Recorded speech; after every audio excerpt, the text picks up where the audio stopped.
కూకట్పల్లిలో భోగి వేడుకలు ఘనంగా జరిగాయి. కూకట్పల్లిలోని ఏఎస్ రాజు నగర్ వెల్ఫేర్ అసోసియేషన్ ఆధ్వర్యంలో భోగి వేడుకలు కాలనీ అసోసియేషన్ అధ్యక్షుడు ఎర్రబెల్లి సతీష్ రావు ఆధ్వర్యంలో ఘనంగా నిర్వహిస్తున్నారు. కాంక్రీట్ జంగిలిగా మారిన ప్రస్తుత పరిస్థితుల్లో కాలనీవాసులందరూ సంక్రాంతి పండుగకు గ్రామాలకు వెళ్లలేమని ఇబ్బందులుగా లేనందున అందరికీ ఒక చోట చేర్చి వేడుకలు ఘనంగా అంగరంగ వైభవంగా నిర్వహిస్తున్నారు. ఇక ఈ సందర్భంగా ఎర్రవెల్లి ఎవరికి కూడా సొంత ఊర్లకు వెళ్లాలని ఇబ్బంది కలగకుండా అందరం సమిష్టిగా వేడుకలు కమ్యూనిటీ హాల్ వద్ద జరుపుకుంటున్నామన్నారు. ఇక వేడుకలు సమిష్టిగా జరుపుకోవడంతో తమకు సంతోషంగా ఉందని సంక్రాంతి పండుగ ప్రత్యేకతలు వివరించారు. మా ఏఎస్ రాజు నగర్కి విచ్చేసిన మీడియా మిత్రులకు, మీడియా ఇక్కడికి పంపించిన మీ యాజమాన్యానికి భోగి పండుగ శుభాకాంక్షలు. అందరం గత కొన్ని సంవత్సరాల నుంచి ఈ గ్రౌండ్లో, ఈ కమ్యూనిటీ హాల్లో పల్లె వాతావరణంగా భోగి మంటను ఈ సీజన్లో ఊర్లోకి పోకున్నా ఆ ఊర్లో ఏ విధంగా జరుగుతుందో అదే విధంగా అందరం కలిసిమెలిసి ప్రాంతాలకు అతీతంగా ఈ భోగి మంటలు నిర్వహించడం జరుగుతుంది.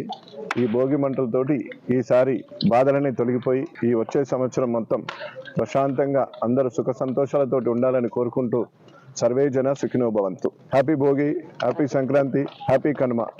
Thank you. రేగుపళ్ళు పోస్తాము. ఎందుకంటే ఆ గ్రహ బాధలు, దోష బాధలు, జాతకరీత్యా ఉన్న బాధలన్నింటినీ తొలగించడానికి ఈ భోగి పళ్ళు చిన్నపిల్లలకు పోస్తామన్నమాట.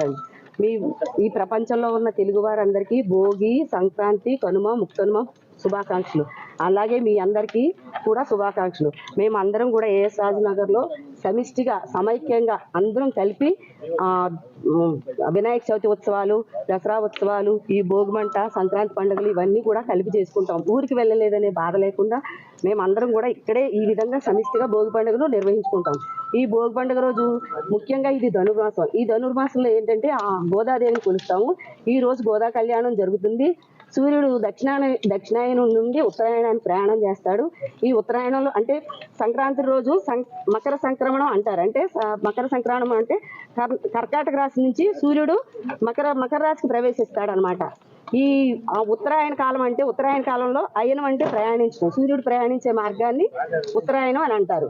ఈ సూర్యుడు ఏంటంటే మనకు అందరికీ కూడా ఆరోగ్యాన్ని ప్రసాదించేది, కనిపించే ప్రత్యక్ష దైవం సూర్య భగవానుడు. అందుకని ఈ సూర్య భగవాన్ని పూజించడం ద్వారా కూడా మనందరికీ సకల ఆరోగ్యాలు కలుగుతాయి. అదే కాకుండా మన బాధలన్నీ కూడా, కష్టాలన్నీ కూడా ఈ భోగి మంటల్లో కాలిపోవాలని చెప్పేసి మనకు మళ్ళీ సుఖాలు రావాలని, శాంతులు రావాలని, ప్రపంచం అంతా కూడా సుఖశాంతులతో విలసిల్లాలని